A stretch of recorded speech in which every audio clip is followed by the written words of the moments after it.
सहनौ भुनक्तु सह वीर्यं करवावहै तेजस्विनावधीतमस्तु मा विद्विषावहै। ओम शांति शांति शांति। श्री कृष्ण सर्वोन्नतवादी श्री कृष्ण।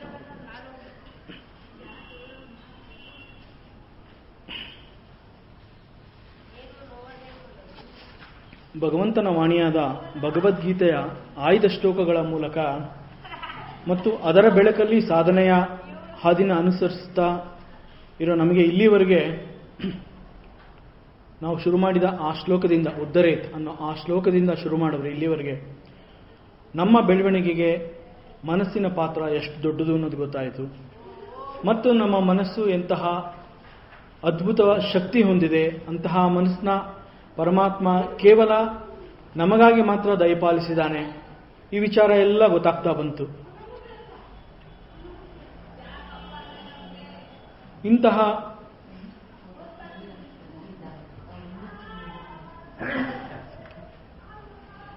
ಇಂತಹ ಅದ್ಭುತವಾದ ಮನಸ್ಸು ಮತ್ತು ಶಕ್ತಿಯುತವಾದ ಮನಸ್ಸು ಕೂಡ ಕೆಲವೊಮ್ಮೆ ಹತಾಶೆಗೊಳಗಾಗತ್ತೆ. ಅಂತಹ ಶಕ್ತಿಯುತವಾದ ಮನಸ್ಸು ನಮ್ಮ ಹತ್ರ ಇದ್ರೂ ಅಂತಹ ಶಕ್ತಿಯುತವಾದ ಮನಸ್ಸನ್ನು ಕೂಡ ಕಟ್ಟಿ ಹಾಕುವಂತಹ ಮತ್ತು ಕೆಲವು ಶಕ್ತಿಗಳಿದೆ. ಆ ಶಕ್ತಿಗಳನ್ನ ನಾವು ಗುಣಗಳು ಅಂತ ಗುರುತಿಸಿದ್ವಿ. ಗುಣಗಳಲ್ಲಿ 3 ವಿಧ ಇದೆ: ಸತ್ವಗುಣ, ರಜೋಗುಣ ಮತ್ತು ತಮೋಗುಣ ಅಂತ. ಈ 3 ಗುಣಗಳು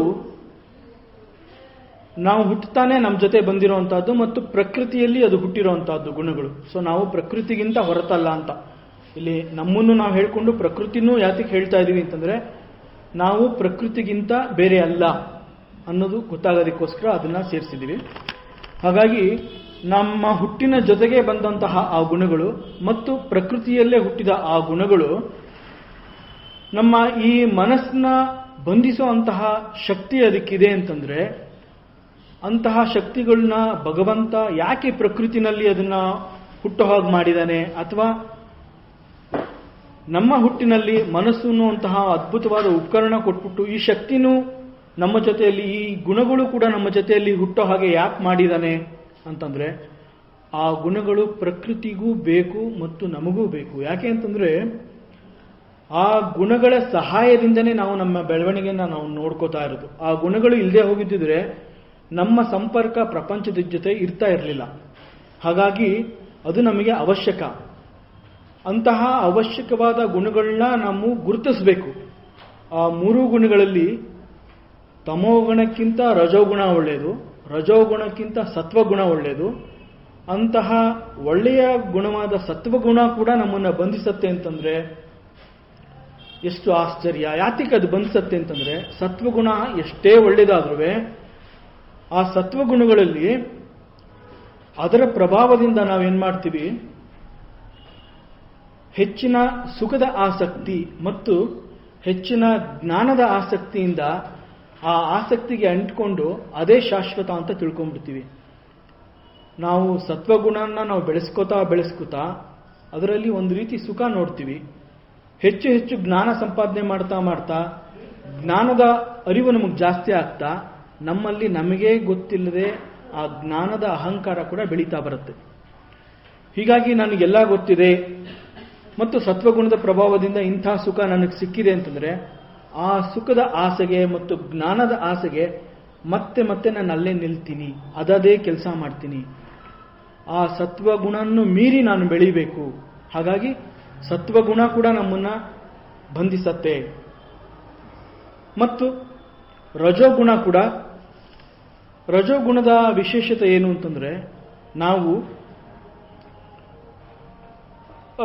ರಜೋಗುಣದ ಪ್ರಭಾವ ನಮ್ಮಲ್ಲಿ ಜಾಸ್ತಿ ಆದಾಗ ನಮಗೆ ಬಯಕೆಗಳು ಅಂತಂದ್ರೆ ಆಸೆಗಳು ಜಾಸ್ತಿ ಆಗ್ತಾ ಬರುತ್ತೆ. ಮತ್ತೆ ಯಾವಾಗ ಆಸೆಗಳು ನಮ್ಮಲ್ಲಿ ಹುಟ್ಟತ್ತೆ ಆ ಆಸೆಗಳ ಪೂರೈಕೆಗಾಗಿ ನಾವು ನಮ್ಮ ಗಮನವನ್ನು ಪೂರ್ತಿ ಅದರ ಮೇಲೆ ಕೊಡ್ತಾ ಬರ್ತೀವಿ. ನಮ್ಮ ಮಾನಸಿಕವಾಗಿ ಮತ್ತು ದೈಹಿಕವಾಗಿ ನಮ್ಮಲ್ಲಿ ಎದ್ದ ಆ ಬಯಕೆಗಳು ಅಥವಾ ಆಸೆಗಳನ್ನ ಪೂರೈಸ್ಕೊಳ್ಳೋದಕ್ಕೋಸ್ಕರ ನಮ್ಮನ್ನ ನಾವೇ ಪ್ರೇರೇಪಿಸ್ಕೋತೀವಿ. ಅಂತಂದ್ರೆ ಇಂತಹ ಒಂದು ವಸ್ತು ನನಗೆ ಬೇಕು ಅಂತಂದ್ರೆ ಆ ವಸ್ತುನ ಪಡೆಯೋದಕ್ಕೋಸ್ಕರ ನಾನು ಮಾನಸಿಕವಾಗಿ ದೈಹಿಕವಾಗಿ ಯಾವ ಕೆಲಸ ಕೂಡ ಮಾಡಬಲ್ಲೆ ಮತ್ತು ಮಾಡ್ತೀನಿ ಮತ್ತು ಮಾಡಲೇಬೇಕು ಅನ್ನೋ ಒಂದು ನಿರ್ಧಾರಕ್ಕೆ ಬರ್ತೀನಿ. ನಾನು ಯಾವಾಗ ಬಯಸಿದ ವಸ್ತುಗಳನ್ನ ನಾನು ಪಡಿತೀನಿ ಮತ್ತು ಪಡೆದ ವಸ್ತುಗಳಲ್ಲಿ ನಾನು ಆ ವಸ್ತುಗಳಿಗೆ ಅಂಟ್ಕೋತೀನಿ. ಅಂತಂದ್ರೆ ನನಗೆ ದೊರಕಿದ ವಸ್ತುಗಳನ್ನ ಅದು ಬಿಟ್ರೆ ನನಗೆ ಬೇರೆ ಬದುಕಿಲ್ಲ, ಅದು ಕೂಡ ಒಂದು ರೀತಿ ಸುಖಾನೆ. ಯಾವಾಗ ನಾವು ಇಷ್ಟಪಟ್ಟ ವಸ್ತುಗಳು ನಮಗೆ ಸಿಗತ್ತೆ, ಆ ಸಿಕ್ಕ ವಸ್ತುಗಳು ನನಗೆ ಅತಿ ಅವಶ್ಯಕ ಅನ್ನೋ ರೀತಿನಲ್ಲಿ ವರ್ತನೆ ಮಾಡ್ತೀನಿ. ವರ್ತನೆ ಮಾಡಿ ಅದು ಇಲ್ಲದೆ ಹೋದರೆ ನನಗೆ ಬದುಕು ಬೇಡ, ಜೀವನ ಬೇಡ, ನನ್ನ ಜೀವನದಲ್ಲಿ ಅದು ಹೆಚ್ಚಿನ ಪಾತ್ರ ವಹಿಸಿದೆ, ಅದು ನನಗೆ ಬೇಕೇ ಬೇಕು ಅನ್ನೋ ರೀತಿಯಲ್ಲಿ ನಾನು ಅದಕ್ಕೆ ಅಂಟ್ಕೋತೀನಿ. ಹಾಗಾಗಿ ಅಂತಹ ಬಯಕೆಗಳಿಗೋಸ್ಕರ ಮತ್ತೆ ಮತ್ತೆ ಅದೇ ಕೆಲಸ ಮಾಡ್ತೀನಿ, ಮತ್ತೆ ಮತ್ತೆ ಅದನ್ನೇ ಪಡಿತೀನಿ. ಯಾವಾಗ ಆಸೆಗಳು ಜಾಸ್ತಿ ಆಗ್ತಾ ಬರುತ್ತೆ ಮತ್ತೆ ಮತ್ತೆ ನಾನು ಕರ್ಮಗಳಲ್ಲಿ ತೊಡಗ್ತೀನಿ. ಕರ್ಮ ಅಂತಂದ್ರೆ ಕೆಲಸ ಮಾಡೋದು, ಆಸೆಗಳಿಗೋಸ್ಕರ ಕೆಲಸ ಮಾಡೋದು, ಕೆಲಸ ಮಾಡಿ ವಸ್ತುಗಳನ್ನ ಪಡ್ಕೊಳ್ಳೋದು, ವಸ್ತು ಪಡ್ಕೊಂಡು ಅದರಲ್ಲಿ ಆಸಕ್ತಿ ಬೆಳೆಸ್ಕೋತಾ ಬರೋದು. ಇದು ಒಂದು ಸೈಕಲ್, ಇದೇ ಒಂದು ರೊಟೀನ್ ಆಗ್ತಾ ಬರುತ್ತೆ. ಈ ರೊಟೀನ್ ಆಗ್ತಾ ಬಂದಾಗ ನಾನು ಸದಾಕಾಲ ಕೆಲಸದಲ್ಲಿ ಅಂತಂದ್ರೆ ಕರ್ಮ ಮಾಡೋದರಲ್ಲಿ ಆಸಕ್ತಿ ಆಗ್ತೀನಿ. ಯಾವಾಗ ವಸ್ತುಗಳ ಆಸೆ ನನ್ನಲ್ಲಿ ಜಾಸ್ತಿಯಾಗಿ ಕೆಲಸಗಳಲ್ಲೇ ನಾನು ಸಂಪೂರ್ಣವಾಗಿ ತೊಡಗಿಕೊಳ್ತೀನಿ, ಆವಾಗ ನಾನು ನನ್ನ ಮಾನಸಿಕವಾಗಿ ಮತ್ತು ದೈಹಿಕವಾಗಿ ನಾನು ಆರೋಗ್ಯದ ಕಡೆ ಗಮನ ಕೊಡದೆ, ಮನಸ್ಸಿನ ಶಾಂತಿಗೆ ಗಮನ ಕೊಡದೆ, ಸದಾಕಾಲ ಕೆಲಸದಲ್ಲೇ ಇದ್ದು ನನ್ನ ಆರೋಗ್ಯ ಮತ್ತು ನೆಮ್ಮದಿ ಎರಡೂ ಕೂಡ ಇಲ್ಲದೆ ಇರೋ ರೀತಿ ಅಂತಂದ್ರೆ ಕಳವಳ ಆಗತ್ತೆ. ನನಗೆ ಆರೋಗ್ಯದ ಕಡೆ ಗಮನ ಕೊಡಲ್ಲ, ಮನಸ್ಸಿನ ನೆಮ್ಮದಿಗೆ ಗಮನ ಕೊಡಲ್ಲ. ಯಾಕೆ ಅಂತಂದ್ರೆ ಎಲ್ಲಿ ಕೆಲಸ ಮಾಡೋದು ನಿಲ್ಲಿಸಿದ್ರೆ ಆ ವಸ್ತು ಸಿಗೋದಿಲ್ಲ. ಸೊ ಹಾಗಾಗಿ ನನ್ನ ಆರೋಗ್ಯ ಮತ್ತು ಮನಸ್ಸಿನ ನೆಮ್ಮದಿಗಿಂತ ಇದು ಜಾಸ್ತಿ, ಇನ್ನೂ ತಪ್ಪು ನಿರ್ಧಾರಕ್ಕೆ ಬರ್ತೀನಿ. ರಜೋಗುಣದಲ್ಲಿ ಈ ರಜೋಗುಣದ ಪ್ರಭಾವ ಈ ರೀತಿ ನನ್ನನ್ನು ಬಂಧಿಸುತ್ತೆ. ಹಾಗಾಗಿ ಕೆಲಸ ಮಾಡ್ತಾ ಮಾಡ್ತಾ ಮಾಡ್ತಾ ಆ ಕೆಲಸದಿಂದ ಬರುವ ವಸ್ತುಗಳಲ್ಲಿ, ವಿಚಾರಗಳಲ್ಲಿ ನಾನು ಅಂಟಿಕೊಂಡು ನಾನು ನನ್ನ ನೆಮ್ಮದಿನ ಕಳ್ಕೋತೀನಿ, ದೇಹದ ಆರೋಗ್ಯನ ಕಳ್ಕೋತೀನಿ. ಹಾಗಾಗಿ ರಜೋಗುಣ ಕೂಡ ಕೆಲಸದಲ್ಲಿ ಉತ್ಸಾಹ ಬರುತ್ತೆ, ಆಸೆ ಹೆಚ್ಚಾಗತ್ತೆ, ಮತ್ತೆ ಕೆಲಸ ಮಾಡ್ತೀನಿ, ಚಟುವಟಿಕೆಯಿಂದ ಇರ್ತೀನಿ. ಇದು ಎಷ್ಟು ಸತ್ಯವೋ, ಮತ್ತು ಅದನ್ನ ಮೀರಿ ನಾನು ನನ್ನ ಕಡೆ ಗಮನ ಕೊಡೋದಿಲ್ಲ. ನನ್ನ ಕಡೆ ಗಮನ ಕೊಡದೆ ನನ್ನ ಅನಾರೋಗ್ಯ ಮತ್ತು ಮನಸ್ಸಿನ ಅಶಾಂತಿ ಇವುಗಳಿಗೆ ಒಳಗಾಗಿ ನಾನು ದುಃಖದಲ್ಲಿ ಭಾಗಿಯಾಗ್ತೀನಿ. ದುಃಖದಲ್ಲಿ ಭಾಗಿಯಾದಾಗ ನನಗೆ ನಾನು ಏನು ಮಾಡ್ತಾ ಇದ್ದೀನಿ, ಎಲ್ಲಿದ್ದೀನಿ ಇನ್ನೂ ಪ್ರಿಯವೇ ಇಲ್ಲದೆ ಸದಾಕಾಲ ಕೆಲಸ ಮತ್ತು ವಸ್ತು ಅದನ್ನು ಪಡ್ಕೊಳ್ಳೋದು, ಇದೇ ನನ್ನ ರೊಟೀನ್ ಆಗುತ್ತೆ. ಹೀಗಾಗಿ ರಜೋಗುಣ ಕೂಡ ನನ್ನನ್ನು ಕರ್ಮಸಂಘದಿಂದ ನನ್ನನ್ನು ಬಂಧಿಸುತ್ತೆ. ಆದರೆ ಇಲ್ಲಿ ಪರಮಾತ್ಮ ಹೇಳ್ತಾನೆ, ಕರ್ಮಸಂಗೇನ ದೇಹಿನಂ ಅಂತ ಹೇಳ್ತಾನೆ. ತನ್ನಿ ಬದ್ನಾದಿ ಕೌಂತೆಯ ಕರ್ಮಸಂಗೇನ ದೇಹಿನಂ ಅಂತಂದ್ರೆ ನಮ್ಮ ದೇಹದಲ್ಲಿ ಇರೋ ಪರಮಾತ್ಮನ ಅವನಿಗೆ ಯಾವ ಬಂಧನವೂ ಇಲ್ಲ. ಯಾಕೆಂತಂದ್ರೆ ನನ್ನಲ್ಲಿ ಇರುವಂತಹ ಆ ಭಗವಂತ ಅವನಿಗೆ ಯಾವ ಕರ್ಮಸಂಗದಲ್ಲೂ ಇಲ್ಲ. ಆದರೆ ನನ್ನ ತಪ್ಪು ಅಜ್ಞಾನದಿಂದ ನನ್ನಲ್ಲಿರೋ ಭಗವಂತನ ನಾನೇ ಅಂತ ತಿಳ್ಕೊಂಡ್ಬಿಟ್ಟು ನಾನು ಮಾಡ್ತಾ ಇರೋ ಕೆಲಸದಿಂದ ನನಗೆ ಸುಖ ಸಿಗ್ತಾ ಇದೆ, ಹೀಗೆ ತಪ್ಪು ನಿರ್ಧಾರ, ತಪ್ಪು ತಿಳುವಳಿಕೆಯಿಂದ ನಾನು ಬಂಧಿತನಾಗ್ತೀನಿ. ಆದರೆ ನನ್ನಲ್ಲಿ ಇರೋ ಭಗವಂತನಿಗೆ ಯಾವ ಬಂಧನನೂ ಇಲ್ಲ, ಅದು ಕೂಡ ನನಗೆ ಗೊತ್ತಾಗೋದಿಲ್ಲ. ಯಾಕೆಂತಂದ್ರೆ ರಜೋಗುಣದ ಪ್ರಭಾವ ನನ್ನನ್ನು ಹೆಚ್ಚು ಈ ಯೋಚನೆಗಳಿಗೆ ಬರೋದಕ್ಕೆ ಬಿಡೋದಿಲ್ಲ.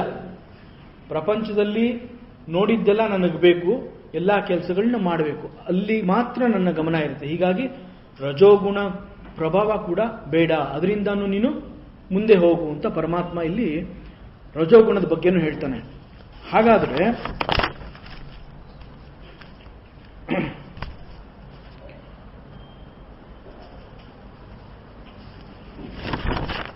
ತಮೋಗುಣ ನಮ್ಮನ್ನ ಯಾವುದರ ಪರಿಚಯ ಮಾಡಿಕೊಡುತ್ತೆ? ಹಾಗಾದರೆ ಸತ್ವಗುಣ ನೋಡಾಯಿತು. ಸತ್ವಗುಣದಲ್ಲಿ ಜ್ಞಾನಾಸಕ್ತಿ ಮತ್ತು ಸುಖಾಸಕ್ತಿಯಿಂದ ಬಂಧಿತನಾಗ್ತೀನಿ. ಮತ್ತು ರಜೋಗುಣದಲ್ಲಿ ಕರ್ಮಸಂಗದಿಂದ ನಾನು ಬಂಧಿತನಾಗ್ತೀನಿ ಅಂತಂದ್ರೆ ತಮಸ್ಸಿನ ಗುಣದ ಪ್ರಭಾವ ಯಾವ ರೀತಿ ಇರುತ್ತೆ ನನ್ನ ಮೇಲೆ, ನನ್ನ ಸಾಧನೆಗೆ ಅದು ಯಾವ ರೀತಿ ಅಡ್ಡಿ ಬರುತ್ತೆ? ಅದು ಗುಣತ್ರಯ ವಿಭಾಗ ಯೋಗ ಅಧ್ಯಾಯ 14ರ 8ನೇ ಶ್ಲೋಕ. ಅದನ್ನು ನೋಡೋಣ ಈಗ. ತಮಸ್ತ್ವಜ್ಞಾನಜಂ ವಿದ್ಧಿ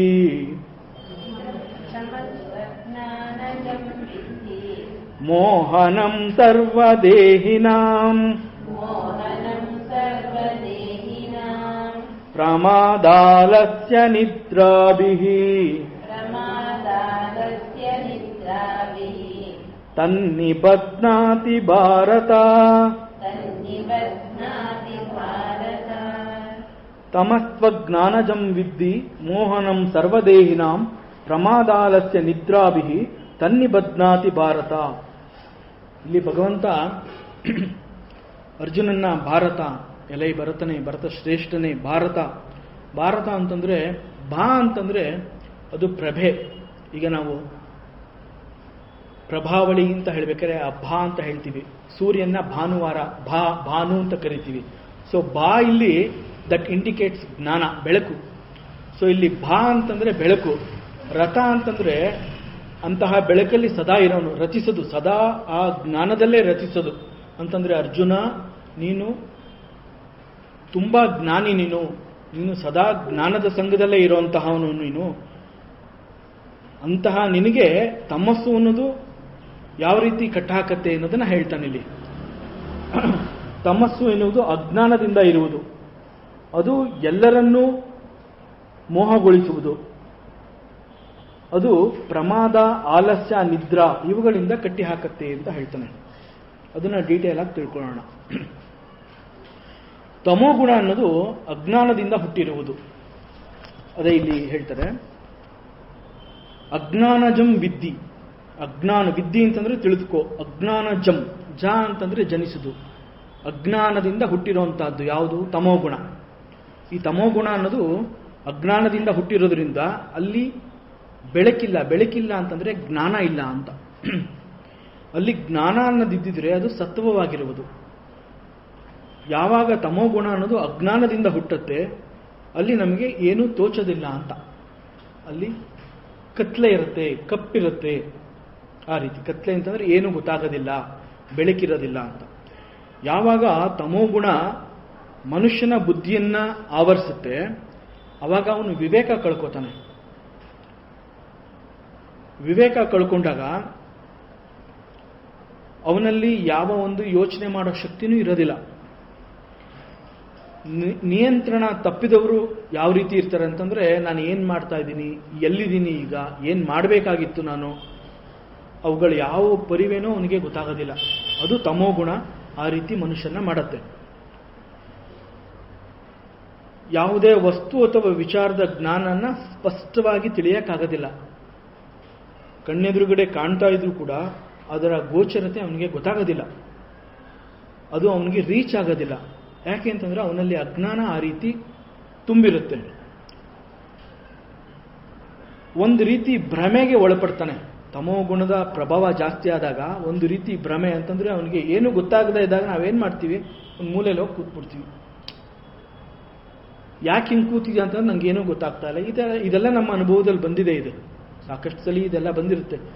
ಏನು ಗೊತ್ತಾಗದೆ ಹೋದಾಗ ನಾವು ಒಂದ್ ಕಡೆ ಹೋಗಿ ಕೂತ್ಬಿಡ್ತೀವಿ. ಒಂದು ಭ್ರಮೆಗೆ ಒಳಗಾದವ್ರ ತರ ನಾವು ವರ್ತಿಸ್ತೀವಿ. ಯಾಕೆ ಅಂತಂದ್ರೆ ಅಲ್ಲಿ ನಮಗೆ ಮಾಡೋದಕ್ಕೇನೂ ತೋಚೋದಿಲ್ಲ, ಏನೂ ಗೊತ್ತಾಗ್ತಾ ಇಲ್ಲ, ಬುದ್ಧಿಯ ಬೆಳವಣಿಗೆ ಇರೋದಿಲ್ಲ, ಮನಸ್ಸು ಏನು ಸೂಚಿಸೋದಿಲ್ಲ, ಏನ್ ಮಾಡಬೇಕು ಅನ್ನೋದು ಗೊತ್ತಾಗೋದಿಲ್ಲ. ಇದೆಲ್ಲ ತಮೋಗುಣದ ಪ್ರಭಾವ. ಇಲ್ಲಿ ಪ್ರಮಾದ ಅಂತಂದ್ರೆ ಸಾಕಷ್ಟು ಜಾಗರೂಕತೆ. ಇಲ್ಲಿ 3 ವರ್ಡ್ ಯೂಸ್ ಮಾಡಿದ್ದಾರೆ, ಪ್ರಮಾದ, ಆಲಸ್ಯ, ನಿದ್ರಾ ಅಂತ. ಸೊ ಪ್ರಮಾದ ಅಂತಂದ್ರೆ ಸಾಕಷ್ಟು ಜಾಗರೂಕತೆ ಇಲ್ಲದೆ ಇರೋದು. ಜಾಗರೂಕತೆ ಅಂತಂದ್ರೆ ಜಾಗ್ರತ್ ಅನ್ನೋ ವರ್ಡಿಂದ ಅದು ಬಂದಿದೆ. ಜಾಗ್ರತ್ ಅಂತಂದ್ರೆ ಎಚ್ಚರದಲ್ಲಿರೋದು, ಎಚ್ಚರದ ಸ್ಥಿತಿಯಲ್ಲಿದ್ದು ಎಲ್ಲವನ್ನೂ ನೋಡಿ ಗಮನಿಸಿ ಮಾಡಬೇಕಾದ ಕೆಲಸದಲ್ಲಿ ಪೂರ್ತಿ ಮನಸ್ಸು ಬುದ್ಧಿಯನ್ನು ಪೂರ್ಣವಾಗಿ ತೊಡಗಿಸಿಕೊಂಡು ಕೆಲಸದಲ್ಲಿ ಯಶಸ್ವಿ ಕಾಣೋದು, ಇದು ಜಾಗರೂಕತೆ. ಪ್ರಮಾದ ಅಂತಂದ್ರೆ ಆ ಜಾಗರೂಕತೆ ಇಲ್ಲದೆ ಇರುವಂತಹದ್ದು ಪ್ರಮಾದ. ತಮೋಗುಣ ಅವನನ್ನು ಆವರಿಸಿದಾಗ ಅದರ ಪ್ರಭಾವಕ್ಕೆ ಅವನಿಗೆ ಏನೂ ತೋಚದಂತೆ ಆಗತ್ತೆ, ಅಜ್ಞಾನ ಆವರಿಸುತ್ತೆ. ಪ್ರಮಾದ ಅನ್ನೋದಕ್ಕೆ ಒಂದು ಎಕ್ಸಾಂಪಲ್ ಅದು ಯಾವ ಥರ ಇರುತ್ತೆ ಅಂತಂದ್ರೆ, ಈಗ ನಾವು ಒಂದು ಟ್ರೈನಲ್ಲಿ ಕೂತ್ಕೋತೀವಿ, ನಾವು ಇಳಿಬೇಕಾಗಿರೋ ಜಾಗ ಮಂಡ್ಯ, ಇಲ್ಲ ಶ್ರೀರಂಗಪಟ್ಟಣದಲ್ಲಿ ಇಳಿಯೋದು, ಇಲ್ಲ ಮದ್ದೂರಲ್ಲಿ ಇಳಿದು ಬಿಡೋದು. ನಾವು ಏನು ಮಾಡಬೇಕು ಆ ಕೆಲಸನ ಕರೆಕ್ಟಾಗಿ ಮಾಡದೇ ಇರೋದು ಪ್ರಮಾದ. ಅಥವಾ ಆಫೀಸಲ್ಲಿ ಇಂಥ ಕೆಲಸ ಮಾಡು ಅಂತ ಹೇಳಿರ್ತಾರೆ ಆಫೀಸರು, ನಾವು ಆ ಕೆಲಸ ಬಿಟ್ಟು ಬೇರೆ ಕೆಲಸನ ಮಾಡೋದು, ಅಯ್ಯೋ ಅದು ಮಾಡಬೇಕಾಗಿತ್ತಲ್ವಾ, ಇದು ಪ್ರಮಾದ. ಮಕ್ಕಳು ಎಕ್ಸಾಮ್ನಲ್ಲಿ ಬರೀತಾರೆ, ಬೇಕಾದಷ್ಟು ಪೇಜ್ ಅಡಿಷನಲ್ ಶೀಟ್ ಎಲ್ಲ ಇಸ್ಕೊಂಡು ಬರೀತಾರೆ, ಆದರೆ ಯಾವುದು ಉತ್ತರ ಬರೆದಿರ್ತಾರೆ, ಯಾವುದೋ ಕ್ವಶನ್ಸ್ಗೆ ಯಾವುದೋ ಉತ್ತರ ಬರೆದಿರ್ತಾರೆ, ಇದು ಪ್ರಮಾದ. ಅಂತಂದ್ರೆ ಯಾವ ಕೆಲಸ ಮಾಡಬೇಕಾಗಿರುತ್ತೆ ಅಲ್ಲಿ ಗಮನ ಇಲ್ಲದೆ ಬೇಡದೇ ಇರೋ ಕೆಲಸ ಮಾಡೋದು ಪ್ರಮಾದ. ಏನಾರ ಹೆಚ್ಚು ಕಡಿಮೆ ಆದಾಗ ನಾವೇ ಹೇಳ್ತೀವಲ್ಲ, ಎಂಥ ಪ್ರಮಾದ ಮಾಡ್ಬಿಟ್ಟಿಯಪ್ಪ ನೀನು ಅಂತ ಹೇಳ್ತೀವಿ ನಾವು. ಅಂತಂದ್ರೆ ಇಂಥ ಕೆಲಸ ಮಾಡಬೇಕು ಅವನು ಅಂತ ನಾ ಎಕ್ಸ್ಪೆಕ್ಟ್ ಮಾಡಿರ್ತೀನಿ, ಅದು ಬಿಟ್ಟು ಬೇರೆ ಮಾಡಿರ್ತಾನೆ, ಅದ್ರ ಪರಿಣಾಮನೇ ಬೇರೆ ಆಗಿರುತ್ತಾಗ ನನಗೆ. ಅವಾಗ ನಾ ಹೇಳ್ತೀನಿ, ಎಂಥ ಕೆಲಸ ಮಾಡ್ಬಿಟ್ಟಿ ನೀನು, ಎಂಥ ಪ್ರಮಾದ ಆಗೋಯ್ತಪ್ಪ ನಿನ್ನಿಂದ ಅಂತ ಹೇಳ್ತೀನಿ, ಇದು ಪ್ರಮಾದ. ಆಲಸ್ಯ ಅಂತಂದ್ರೆ ಲವಲವಿಕೆ ಇಲ್ಲದೆ ಇರೋದು, ದೇಹದಲ್ಲಿ ಶಕ್ತಿ ಉಡುಗಿ ಹೋದಾಗ ಯಾವ ಉತ್ಸಾಹನೂ ತೋರಿಸದೇ ಇರೋ ರೀತಿ ವರ್ತಿಸೋದು, ಇದು ಆಲಸ್ಯ. ಅಂತಂದ್ರೆ ಸೋಂಬೇರಿತನ, ಲೇಜಿನೆಸ್, ಯಾವ ಕೆಲಸನೂ ಆಸಕ್ತಿಯಿಂದ ಮಾಡದೇ ಇರೋವಂತಹದ್ದು, ಮನಸ್ಸಿಗೆ ಬಂದಂಗೆ ಮಾಡೋದು ಅಥವಾ ಮಾಡದೇನೆ ಇರೋದು. ಆ ಥರ ಕೆಲಸ ಮಾಡಿದಾಗ ಆಗೋ ಪರಿಣಾಮಕ್ಕೆ ಜವಾಬ್ದಾರಿ ಕೂಡ ತಗೊಳ್ಳದೇ ಇರೋವಂಥದ್ದು. ಆಯಿತು, ನಾನು ಮಾಡಬಾರ್ದಾಗಿತ್ತು ಮಾಡಿಬಿಟ್ಟೆ, ಆದರೆ ಅದನ್ನ ಸರಿ ಮಾಡಬೇಕಲ್ಲ ಅನ್ನೋ ಜವಾಬ್ದಾರಿ ಕೂಡ ತಗೊಳ್ಳದೇ ಇರೋವಂಥದ್ದು ಆಲಸ್ಯ. ಒಂದು ರೀತಿ ಸುಮ್ಮನೆ ಏನೂ ಮಾಡದೇ ಇರೋದು, ಇದು ಆಲಸ್ಯ.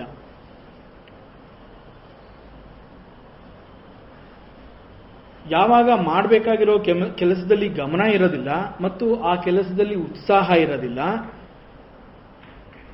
ಅಂಥ ಕೆಲಸ ಮಾಡಿದ ವ್ಯಕ್ತಿಗೆ ಯಾವ ಯಶಸ್ಸು ಸಿಗೋದಿಲ್ಲ. ಅಂತಂದ್ರೆ ಫಸ್ಟ್ ಆಫ್ ಆಲ್ ಕೆಲಸನೇ ಮಾಡೋದಿಲ್ಲ, ಮಾಡಿದ್ರೂ ಅದರಲ್ಲಿ ಯಶಸ್ಸು ಕಾಣೋದಿಲ್ಲ.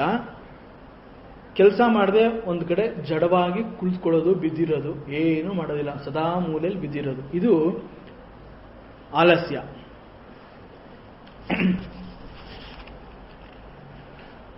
ಆದ್ರಿಂದ ಗುಣಗಳು ಎಂದು ಕೂಡಲೇ ಅದು ಯಾವುದೇ ಗುಣ ಆಗಿದ್ರು, ಅದು ಸತ್ವಗುಣ ಆಗಿದ್ರು,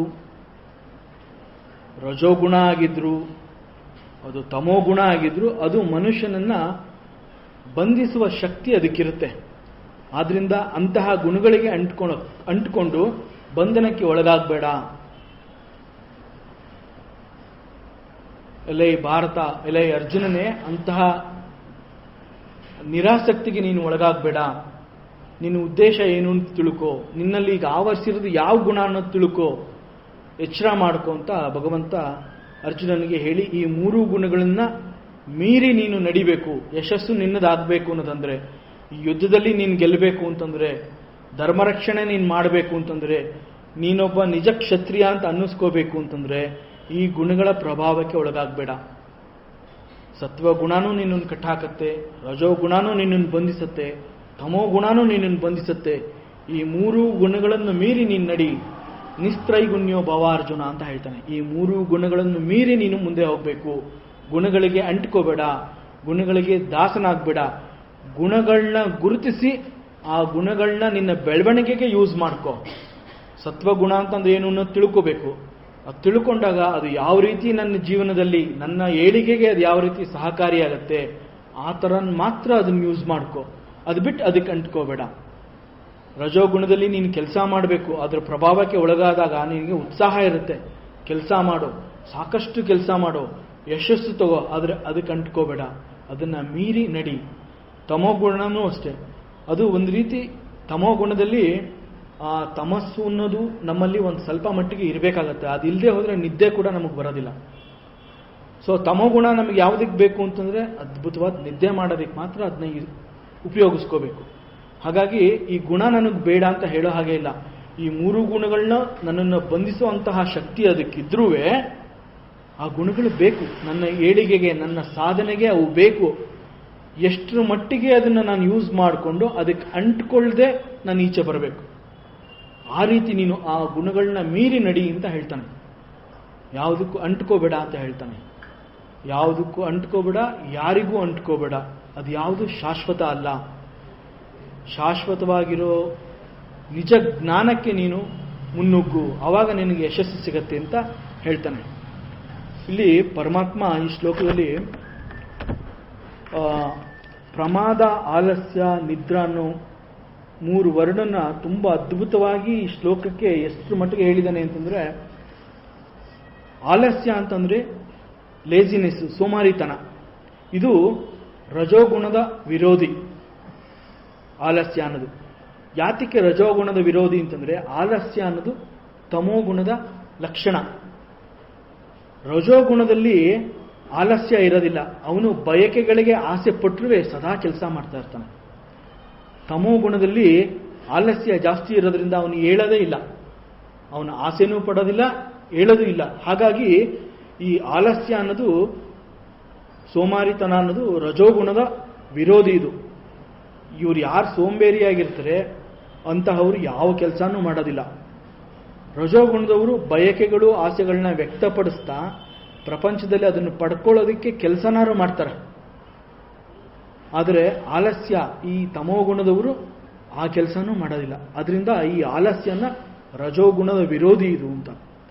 ಪ್ರಮಾದ ಇದು ಹೇಗೆ ಅಂತಂದ್ರೆ, ಇದು ಸತ್ವಗುಣದ ವಿರೋಧಿ ಪ್ರಮಾದ ಅನ್ನೋದು. ಯಾಕೆ ಅಂತಂದ್ರೆ, ಸತ್ವಗುಣ ಅನ್ನೋದು ಜ್ಞಾನ ಸ್ವರೂಪ. ಅಲ್ಲಿ ಜ್ಞಾನ ಇರುತ್ತೆ, ಸತ್ವಗುಣದಲ್ಲಿ ಜ್ಞಾನ ಇರುತ್ತೆ. ಪ್ರಮಾದ ಅನ್ನೋದ್ರಲ್ಲಿ ಜ್ಞಾನ ಇರೋದಿಲ್ಲ, ಅಜ್ಞಾನ ಜಾಸ್ತಿ ಇರುತ್ತೆ. ಹೇಳಿದ್ವಲ್ಲ, ನಾವು ಟ್ರೈನಲ್ಲಿ ಮಂಡ್ಯದಲ್ಲಿ ಇಳಿಬೇಕು ಅಂತಂದ್ರೆ ಮಧುರಲ್ಲಿ ಇಳಿದು ಬಿಡೋದು, ಇದು ಅಜ್ಞಾನ. ಅದು ಈ ಪ್ರಮಾದ ಅನ್ನೋದು ಆ ರೀತಿ, ಇದು ಸತ್ವಗುಣದ ವಿರೋಧಿ. ಈ ನಿದ್ರಾ ಅಂತ ಇದೆಯಲ್ಲ, ಇದು ತಮೋಗುಣದ ಈ ನಿದ್ರಾ ಅನ್ನೋದು ಉಭಯಗುಣ ವಿರೋಧಿ. ರಜೋಗುಣಕ್ಕೂ ವಿರೋಧಿ, ಸತ್ವಗುಣಕ್ಕೂ ವಿರೋಧಿ. ಏನೂ ಬೇಡ ಈ ನಿದ್ರಾ ಅನ್ನೋದು. ಹೀಗೆ ಸತ್ವಗುಣವು ಜ್ಞಾನಸಂಗ ಮತ್ತು ಸುಖಸಂಗದಿಂದ ಬಂಧಿಸುತ್ತೆ. ರಜೋಗುಣ ಅನ್ನೋದು ಕರ್ಮಸಂಗದಿಂದ, ಮತ್ತು ತಮೋಗುಣ ಅನ್ನೋದು ಪ್ರಮಾದ, ಆಲಸ್ಯ ಮತ್ತು ನಿದ್ರಾ ಇವುಗಳಿಂದ ನಮ್ಮನ್ನು ಬಂಧಿಸುತ್ತೆ. ಆದರೆ ಅರ್ಜುನ, ನೀನು ಜ್ಞಾನ ಇರೋನು, ಈ ಎಲ್ಲವುಗಳನ್ನ ಮೀರಿ ನೀನು ಮುಂದೆ ನಡಿ. ಯಶಸ್ಸು ಮತ್ತು ಶ್ರೇಯಸ್ಸು ನಿನ್ನದಾಗ್ಲಿ. ಈ ರೀತಿಯಾಗಿ ಈ 3 ಗುಣಗಳನ್ನ ಅರ್ಥ ಮಾಡ್ಕೋ. ನೀನು ಅದನ್ನು ತಿಳ್ಕೋಬೇಕು, ಅದನ್ನು ಉಪಯೋಗಿಸ್ಕೋಬೇಕು. ಆದರೆ ಅದಕ್ಕೆ ಅಂಟ್ಕೋಬೇಡ ಅಂತ ಹೇಳ್ತಾನೆ. ಅದನ್ನು ಮೀರಿ ನಡಿ. ಯಾರು ಈ ರೀತಿ ಮಾಡ್ತಾರೆ ಅಂತಹ ವ್ಯಕ್ತಿ ಗುಣಗಳಿಂದ ಬಂಧಿತ ಆಗೋದಿಲ್ಲ. ಅವನು ಗುಣಗಳಿಗೆ ಸಿಕ್ಕಾಕೊಳ್ಳೋದಿಲ್ಲ. ಗುಣಗಳನ್ನ ಯೂಸ್ ಮಾಡ್ಕೋತಾನೆ, ಗುಣಗಳ ಜ್ಞಾನ ಪಡಿತಾನೆ, ಅದನ್ನು ಮೀರಿ ಮುಂದೆ ನಡೀತಾನೆ ಅಂತ ಅವನನ್ನ ಬುದ್ಧಿವಂತ ಅಂತ ಕರೀತಾರೆ, ಬುದ್ಧಿಮಾನ್ ಅಂತ ಕರೀತಾರೆ. ಆದರೆ ಆ ಮಟ್ಟದಲ್ಲಿ ಒಬ್ಬ ಮನುಷ್ಯ ಬೆಳೀಬೇಕು ಅಂತಂದ್ರೆ, ಈಗ ನಾವು ಮನಸ್ಸು ಅನ್ನೋದನ್ನ ಅರ್ಥ ಮಾಡ್ಕೊಂಡ್ವಿ, ಗುಣಗಳು ಅನ್ನೋದು ಅರ್ಥ ಮಾಡ್ಕೊಂಡ್ವಿ. ಮನಸ್ಸು ನಮಗೆ ಹೇಗೆ ಉಪಕಾರಿಯಾಗಿರುತ್ತೆ, ನಮ್ಮ ಜೊತೆ ಹೇಗಿರುತ್ತೆ. ಮನಸ್ಸು ನಮಗೆ ಶತ್ರುನೂ ಆಗಿರ್ತಾನೆ ಸರಿಯಾದ ಶಿಕ್ಷಣ ಇಲ್ಲದೆ ಹೋದರೆ. ಶಿಕ್ಷಿತವಾದ ಮನಸ್ಸು ನಮಗೆ ಮಿತ್ರನಂತೆ, ಬಂಧುವಿನಂತೆ ಇರ್ತಾನೆ ಅಂತ ಮನಸ್ಸಿನ ಬಗ್ಗೆನೂ ತಿಳ್ಕೊಂಡ್ವಿ. ಇಂತಹ ಮನಸ್ಸನ್ನ ಕಟ್ಟಿ ಹಾಕುವಂತಹ ಗುಣಗಳ ಶಕ್ತಿನೂ ತಿಳ್ಕೊಂಡ್ವಿ. ಗುಣಗಳಲ್ಲಿ ಸತ್ವಗುಣದ ಬಗ್ಗೆ ತಿಳ್ಕೊಂಡ್ವಿ, ರಜೋಗುಣ ತಿಳ್ಕೊಂಡ್ವಿ, ತಮೋಗುಣಗಳನ್ನು ತಿಳ್ಕೊಂಡ್ವಿ. ಆದರೆ ಆ 3 ಗುಣಗಳು ನಮಗೆ ಎಷ್ಟು ಮಟ್ಟಿಗೆ ಸಹಕಾರಿಯಾಗತ್ತೆ ಅನ್ನೋದು ಗೊತ್ತಾಯಿತು. ಆದರೆ ಆ ಗುಣಗಳಿಗೆ ಅಂಟ್ಕೊಂಡ್ರೆ ನಾವು ಹೇಗೆ ಸಿಕ್ಕಾಕೋತೀವಿ ಅನ್ನೋದು ಗೊತ್ತಾಯಿತು. ಹೀಗಾಗಿ ಮನಸ್ಸಿನ ಬೆಳವಣಿಗೆಗೆ ಈ ಗುಣಗಳನ್ನ ಯೂಸ್ ಮಾಡಿಕೊಂಡು ನಾವು ಬೆಳವಣಿಗೆ ಕಾಣಬೇಕು. ಬೆಳವಣಿಗೆ ಅನ್ನೋ ಒಂದು ಪದನ ಇಲ್ಲಿ ಯೂಸ್ ಮಾಡ್ತಾನೆ ಮುಂದೆ ಹೋಗೋದಕ್ಕೆ. ಬೆಳವಣಿಗೆ ಅಂತಂದ್ರೆ ಏನು ಹಾಗಾರೆ ಅಂತಂದ್ರೆ, ಅವನು ಶಾರೀರಿಕವಾಗಿ ಹಾಗೂ ಮಾನಸಿಕವಾಗಿ ಉನ್ನತ ಸ್ಥಾನಕ್ಕೆ ಹೋಗಬೇಕು. ಶ್ಲೋಕದ ಸಂಬಂಧ ನೋಡ್ತಾ ಬನ್ನಿ ನೀವು. ಶುರು ಮಾಡಿದ್ದು ಉದ್ಧರೇತಂತ, ಕೆಳಮಟ್ಟದ ಮನಸ್ಸಿನಿಂದ ಎತ್ತರಕ್ಕೆ ಬೆಳೆಯುವಂತಹದ್ದು. ಅಲ್ಲಿ ಆ ಪದ ನೋಡಿದ್ವಿ. ಆಮೇಲೆ 3 ಗುಣಗಳನ್ನ ನೋಡಿದ್ವಿ. ಇಲ್ಲಿ ಬೆಳವಣಿಗೆ ಅಂತಂದ್ರೆ ಏನು ಅಂತಂದ್ರೆ, ಶಾರೀರಿಕವಾಗಿ ಮತ್ತು ಮಾನಸಿಕವಾಗಿ ನಾವು ಬೆಳವಣಿಗೆ ಹೆಚ್ಚು ಮೇಲೆ ಬರಬೇಕು ಅಂತ ಹೇಳ್ತಾನೆ. ಅಂತಹ ಬೆಳವಣಿಗೆಯನ್ನು ನಾವು ನಿರೀಕ್ಷೆ ಮಾಡಬೇಕಾದ್ರೆ ನಮ್ಮಲ್ಲಿ ಏನಿರಬೇಕು? ಹಾಗಾದರೆ ಬೆಳವಣಿಗೆಯನ್ನು ನಾವು ಯಾವ ರೀತಿ ಕಾಣಬೇಕು? ಇದನ್ನೆಲ್ಲ ಮೀರಿ ನಾವು ಸಾಧನೆ ಮಾಡಬೇಕು, ಯಶಸ್ಸು ನಮ್ದಾಗಬೇಕು, ಹೆಚ್ಚು ಜ್ಞಾನ ಸಂಪಾದನೆ ಮಾಡಬೇಕು, ಬುದ್ಧಿವಂತ ಅಂತ ಅನ್ನಿಸ್ಕೋಬೇಕು, ಎಲ್ಲನೂ ತಿಳ್ಕೋಬೇಕು. ಇದು ಯಾವುದಕ್ಕೂ ಅಂಟ್ಕೋಬಾರ್ದು, ಅಂಟ್ಕೊಂಡು ಬಂಧಿತನಾಗಬಾರ್ದು, ನಾನು ಯಾವ ಬಂಧನಕ್ಕೂ ನಾನು ಒಳಗಾಗಬಾರ್ದು. ಅಂದರೆ ನನ್ನ ಬೆಳವಣಿಗೆ ಶಾರೀರಿಕವಾಗಿ ಮತ್ತು ಮಾನಸಿಕವಾಗಿ ಉನ್ನತವಾದ ಬೆಳವಣಿಗೆ ನಾನು ನೋಡಬೇಕು. ಆ ಬೆಳವಣಿಗೆ ನಾನು ನೋಡಬೇಕಾದ್ರೆ ಅದಕ್ಕೆ ಕಾರಣ ಏನು ಅಂತಂದರೆ ನಮ್ಮ ಆಹಾರ ಪದ್ಧತಿ. ಪರಮಾತ್ಮ ಇಷ್ಟು ಹೇಳಿ 16ನೇ ಅಧ್ಯಾಯಕ್ಕೆ ನಮ್ಮನ್ನ ಕರ್ಕೊಂಡು ಹೋಗ್ತಾ ಇದ್ದಾನೆ ಇಲ್ಲಿಂದ. ಇಲ್ಲಿ ಆಹಾರ ಪದ್ಧತಿ ನಮಗೆ ನಮ್ಮ ಮನಸ್ಸು ಮತ್ತು ದೇಹಕ್ಕೆ ನೇರವಾದ ಸಂಪರ್ಕ ಇಟ್ಕೊಂಡಿದೆ. ಆಹಾರ, ನಾವು ತಿನ್ನೋ ಆಹಾರ ನಮ್ಮ ಮನಸ್ಸು ಮತ್ತು ದೇಹದ ಜೊತೆ ನಿರಂತರವಾಗಿ ಮತ್ತು ನೇರವಾಗಿ ಸಂಪರ್ಕ ಹೊಂದಿದೆ. ಹಾಗಾಗಿ ನಾನು ಇವತ್ತು ಏನು ಅನ್ನೋ ನಿರ್ಧಾರನ ನಾನು ಯಾವ ರೀತಿಯ ಆಹಾರ ಪದ್ಧತಿನಲ್ಲಿ ಇದ್ದೀನಿ ಅನ್ನೋದ್ರ ಮೇಲೆ ನಾನು ಯಾರು ಅನ್ನೋದನ್ನ ಡೈರೆಕ್ಟಾಗಿ ನಿರೂಪಣೆ ಮಾಡುವಂತಹದ್ದು ಸಬ್ಜೆಕ್ಟ್. ಮಾನ್ಯ DVG ಗುಂಡಪ್ಪನವರು ಅವರ ಮಂಕುತಿಮ್ಮನ ಕಗ್ಗದಲ್ಲಿ ಒಂದು ಕಡೆ ಹೇಳಿದ್ದಾರೆ, ಮನಸ್ಸು ಬೆಳೆದಂತೆಲ್ಲ ಹಸಿವು ಬೆಳೆಯುವುದಯ್ಯ, ತಣಿಸಲದ ನೊಗೆಯುವುದು ಬಗೆ ಬಗೆಯ ಯುಕ್ತಿ, ಮನುಜನ ಏಳಿಗೆಯನ್ನು ಅದರಿನ್ ಆ ಮನಸ್ಸಿನ ಏಳಿಗೆಗೆ ಕೊನೆಯಲ್ಲಿ ಚಿಂತಿಸಲೋ ಮಂಕುತಿಮ್ಮ ಅಂತ ಹೇಳಿದ್ದಾರೆ. DVG ಅವರ ಈ ಮಂಕುತಿಮ್ಮನ ಕಗ್ಗನ್ನ ಕನ್ನಡದ ಭಗವದ್ಗೀತೆ ಅಂತಲೇ ಹೇಳಬಹುದು. ಡೈರೆಕ್ಟಾಗಿ ಅವರ ಜೀವನದಲ್ಲಿ ಅನುಭವಿಸಿದ ಅವರ ಅನುಭವಗಳನ್ನ ಅಷ್ಟು ಚೆನ್ನಾಗಿ ತಗೊಂಬಂದಿದ್ದಾರೆ. ಪ್ರತಿಯೊಂದು ಅನುಭವನೂ ಎಷ್ಟರ ಮಟ್ಟಿಗೆ ನಮಗೆ ಸತ್ಯದರ್ಶನ ಆಗತ್ತೆ ಅಂತಂದ್ರೆ, ಇಲ್ಲಿ ಅವ್ರು ಹೇಳ್ತಾರೆ, ಮನಸ್ಸು ಬೆಳೆದಂತೆಲ್ಲ ಹಸಿವು ಬೆಳೆಯುವುದು. ಹಸಿವೆ ನಂಗೆ ಯಾಕೆ ಆಗ್ತಾ ಇದೆ ಅಂತಂದ್ರೆ, ಮನಸ್ಸಿನ ಬೆಳವಣಿಗೆಗೆ ಹಸಿವು ನೇರವಾದ ಸಂಪರ್ಕ ಇಟ್ಕೊಂಡಿದೆ, ನೇರವಾದ ಕಾರಣ ಆಗತ್ತೆ. ಆ ಹಸಿವಿನ ತಣಿಸ್ಬೇಕಲ್ಲ, ಆ ಹಸಿವೆಗೆ ನಾನು ಸಪ್ಲೈ ಮಾಡಬೇಕಲ್ಲ, ಅವಾಗ ಅದು ಒಗೆಯುವುದು ಯಾವುದು ಬಗೆ ಬಗೆಯ ಯುಕ್ತಿ, ಬೇರೆ ಬೇರೆ ರೀತಿಯಾದ ಒಂದು ಯೋಚನೆಗಳನ್ನ ಕೊಡುತ್ತೆ. ಮನುಜನ ಏಳಿಗೆ ಅದರಲ್ಲಿದೆ, ಆದರೆ ಆ ಮನಸ್ಸಿನ ಏಳಿಗೆಗೆ ಕೊನೆಯಲ್ಲಿ ಅಂತ ಕೇಳ್ತಾನೆ. ಮನಸ್ಸಿನ ಆಸೆಗಳಿಗೆ ಕೊನೆಯಲ್ಲಿ ಚಿಂತನೆ ಮಾಡು, ಚಿಂತಿಸೋ ಮನುಜ ಮಂಕುತಿಮ್ಮ ಅಂತ ಹೇಳ್ತಾರೆ. ಇದು ಎಷ್ಟು ನಮ್ಮನ್ನ ಸತ್ಯದ ಹತ್ರ ಕರ್ಕೊಂಡು ಹೋಗುತ್ತೆ ಅಂತಂದ್ರೆ, ನಾವು ನಮ್ಮನ್ನ ಗೊತ್ತಿಲ್ಲದೆ ನಾವು ಒಂದು ರೀತಿಯ ಯೋಚನೆಗೆ ನಮ್ಮನ್ನ ಕರ್ಕೊಂಡು ಹೋಗುತ್ತೆ. ನಾವೆಲ್ಲ ಮಕ್ಕಳಾಗಿದ್ದಾಗ ತುಂಬಾ ಸುಖವಾಗಿದ್ವಿ. ಯಾಕೆ ಅಂತಂದ್ರೆ ನಾವು ತುಂಬಾ ಚಿಕ್ಕವರಾಗಿದ್ದಾಗ ನಮ್ಮ ಮನಸ್ಸಿನಲ್ಲಿ ಆಸೆ ಅನ್ನೋದೇ ಇರಲಿಲ್ಲ, ಬುದ್ಧಿ ಬೆಳೆದಿರಲಿಲ್ಲ, ಶರೀರ ಬೆಳೆದಿರಲಿಲ್ಲ. ಒಂದು ಪುಟ್ಟ ಮಗುವಾಗಿದ್ವಿ, ಬೇರೆ ಏನೂ ಇರಲಿಲ್ಲ, ನಮಗೆ ಆಸೆಗಳೇ ಇರಲಿಲ್ಲ, ಮನಸ್ಸಿರಲಿಲ್ಲ, ಶರೀರ ಇರಲಿಲ್ಲ, ಜಸ್ಟ್ ಒಂದು ಜೀವ. ನಾವು ಮಕ್ಕಳನ್ನ ನಮ್ಮ ಯೋಚನೆನ ಅಲ್ಲಿ ಕರ್ಕೊಂಡು ಹೋಗೋಣ, ಒಂದು ಮಗು ಹೇಗಿರುತ್ತೆ ಅಂತ ತಿಳ್ಕೊಳ್ಳೋಣ. ಒಂದು ಮಗು ಅಳಕ್ಕೆ ಶುರು ಮಾಡುತ್ತೆ, ಪುಟ್ಟ ಮಗು, ಅಂಬೆಗಾಲು ಕೂಡ ಇಡಕ್ಕೆ ಬರೋದಿಲ್ಲ, ಇಂಥದ್ದು ಬೇಕು ಅಂತ ಕೇಳೋದಕ್ಕೆ ಮಾತು ಬರೋದಿಲ್ಲ, ನಾವು ಹೇಳಿದ್ದನ್ನ ಕೇಳಿಸ್ಕೊಂಡು ಅರ್ಥ ಮಾಡಿಕೊಂಡು ರಿಯಾಕ್ಟ್ ಮಾಡೋ ಶಕ್ತಿನೂ ಇರೋದಿಲ್ಲ. ಆದ್ರೆ ಆ ಮಗು ಅಳಕ್ಕೆ ಶುರು ಮಾಡುತ್ತೆ. ಯಾಕೆ ಅಳ್ತಿದ್ಯಾ ಅಂತ ನಾವೇನಾದ್ರು ಕೇಳಿದ್ರೆ ಉತ್ತರ ಕೊಡಲ್ಲ. ತಾಯಿಗೆ ಗೊತ್ತು ಮಗುಗೆ ಹಸಿವೆ ಆಗಿದೆ ಅಂತ. ಆ ಮಗುಗೆ ಹಸಿವೆ ಆದಾಗ ಬೇರೆ ಏನು ಗೊತ್ತಾಗದೆ, ಏನು ತೋಚದೆ ಸುಮ್ಮನೆ ಅಳತ್ತೆ. ಅತ್ತ ಮಗುವಿಗೆ ತಾಯಿ ಹಾಲು ಕೊಟ್ಟಾಗ ಅದಕ್ಕೆ ಒಂದು ಸಣ್ಣ ಜ್ಞಾನ ಪ್ರವೇಶ ಆಗತ್ತಲ್ಲಿ. ಅಂದ್ರೆ ನನ್ನಲ್ಲಿ ಏನೋ ಒಂದು ಸಂಕಟ ಆದಾಗ ನಾನು ಅಳಬೇಕು, ಅತ್ರೆ ಅಮ್ಮ ಹಾಲು ಕೊಡ್ತಾಳೆ. ಅಲ್ಲಿವರೆಗೆ ಏನೂ ಇರಲಿಲ್ಲ ಅದು ಮಗುಗೆ. ಅದು ಅತ್ತುಬಿಟ್ಟು ಹಠ ಮಾಡಿ ಹಾಲು ಇಸ್ಕೊಂಡಾಗ ನಾ ಅತ್ತಾಗ ಹಾಲು ಸಿಗತ್ತೆ ಅನ್ನೋದು ಗೊತ್ತಾಗುತ್ತೆ ಮಗುಗೆ. ಮನಸ್ಸು ಸೂಕ್ಷ್ಮವಾಗಿ ಅಲ್ಲಿಂದ ಸ್ಟಾರ್ಟ್ ಆಗುತ್ತೆ ಅದ್ರ ಬೆಳವಣಿಗೆ. ಬೆಳೀತಾ ಬೆಳೀತಾ ಬೆಳೀತಾ ಮಗು ನನಗೆ ಅದು ಬೇಕು ಅನ್ನೋ ಮಟ್ಟಕ್ಕೆ ಬರುತ್ತೆ. ಅಷ್ಟರ ಮಟ್ಟಿಗೆ ಅದು ಅರ್ಥ ಆಗೋದಕ್ಕೆ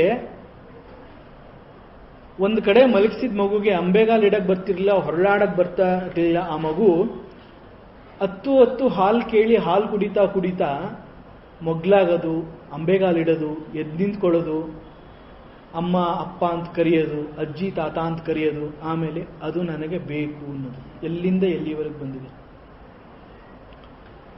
ಇದು ಆಹಾರ ನಮಗೆ ಸಿಕ್ಕಿದಾಗ ನಮ್ಮ ಮನಸ್ಸಿನ ಬೆಳವಣಿಗೆ ಸ್ಟಾರ್ಟ್ ಆಗುತ್ತೆ.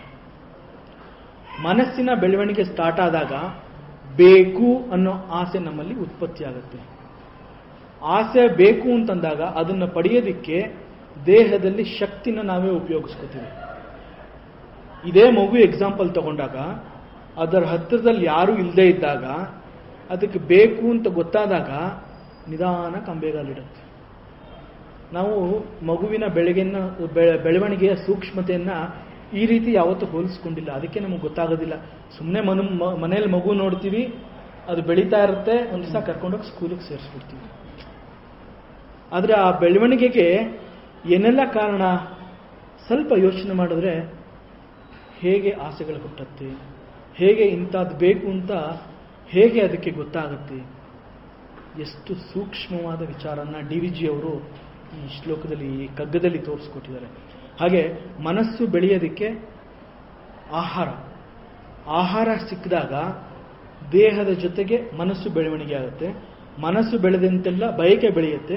ಬಯಕೆ ಬೆಳೆದಂತೆಲ್ಲ ಬೆಳೆದ ದೇಹದ ಶಕ್ತಿನ ಉಪಯೋಗಿಸ್ಕೊಳ್ಳೋ ಒಂದು ಯುಕ್ತಿ, ಆ ಯುಕ್ತಿನ ಹೊರಡೂ ಕೂಡ ಯೂಸ್ ಮಾಡಿದ್ದಾರೆ ಅಲ್ಲಿ.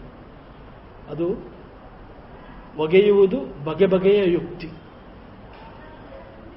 ಯಾವಾಗ ಮಗು ಅಂಬೆಗಾಲಿಟ್ಟು ಯಾರೂ ಇಲ್ಲದೆ ಇದ್ದಾಗ ಅದು ನೋಡಿದ್ದನ್ನ ತಗೊಳ್ಳೋದಕ್ಕೆ ನಡ್ಕೊಂಡು ಹೋಗುತ್ತೆ, ಬೀಳುತ್ತೆ, ಬಿದ್ದು ಯಾರು ಇದ್ರೆ ಮಾತ್ರ ಜೋರಾಗಿ ಅಳತ್ತೆ. ಅದು ನಮ್ಮ ಗಮನ ಅದ್ರ ಹತ್ರ ಹೋಗ್ಲಿ ಅಂತ. ನಾವು ಯಾರು ಇಲ್ಲದೆ ಹೋದ್ರೆ ಹಂಗೆ ಉರುಳ್ಕೊಂಡು ಅದ್ರ ಹತ್ರ ಹೋಗಿ ಅದನ್ನ ಹಿಡ್ಕೊಂಡ್ಬಿಡುತ್ತೆ. ಅದನ್ನು ಹಿಡ್ಕೊಳ್ಳೋದ್ರಲ್ಲಿ ಸ್ಟಾರ್ಟ್ ಆಗುತ್ತೆ ಮನುಷ್ಯನ ಆಸೆ, ಇದನ್ನ ಪಡಿಬೇಕು. ಸೊ ನಾವು ತಗೊಳ್ಳೋ ಆಹಾರ ನಮ್ಮ ಮನಸ್ಸಿನ ಬೆಳವಣಿಗೆ ಮತ್ತು ದೇಹದ ಬೆಳವಣಿಗೆಗೆ ನೇರವಾಗಿ ಒಂದು ಸಂಪರ್ಕ ಇಟ್ಕೊಂಡಿದೆ ಆಹಾರ. ಅದರಿಂದ ನಮ್ಮ ಸಾಧನೆಯ ಹಾದಿಲಿ ನಮ್ಮ ಆಹಾರದ ಪದ್ಧತಿಯ ಆಚರಣೆ ತುಂಬ ದೊಡ್ಡ ಪಾತ್ರ ವಹಿಸಿದೆ. ಯಾವ ರೀತಿಯ ಆಹಾರ ಪದ್ಧತಿ ನಮ್ಮನ್ನ ಯಾವ ಮಟ್ಟಕ್ಕೆ ಬೆಳೆಸುತ್ತೆ, ನಾವು ಬಳಸುವ ಆಹಾರ ಪದ್ಧತಿಯು ನಾವ್ಯಾರು, ನಾವೇನು ಅನ್ನೋದನ್ನ ನೇರವಾಗಿ ನಿರೂಪಿಸುತ್ತೆ. ಮತ್ತು ಈ ಆಹಾರ ಪದ್ಧತಿ ಕೂಡ ಇದೇ ರೀತಿ 3 ಗುಣವಾಗಿದೆ. ಸಾತ್ವಿಕ ಆಹಾರ ಪದ್ಧತಿ, ರಾಜಸಿಕ ಆಹಾರ ಪದ್ಧತಿ ಮತ್ತು ತಾಮಸಿಕ ಆಹಾರ ಪದ್ಧತಿ. ನನ್ನ ಸ್ವಭಾವ ಹೊರಗಡೆಯ ಪ್ರಪಂಚದಲ್ಲಿ ಯಾವ ರೀತಿ ವ್ಯಕ್ತ ಆಗುತ್ತೆ, ಯಾವ ರೀತಿ ನಾನು ವರ್ತನೆ ಮಾಡ್ತಾ ಇದ್ದೀನಿ ಅನ್ನೋದು,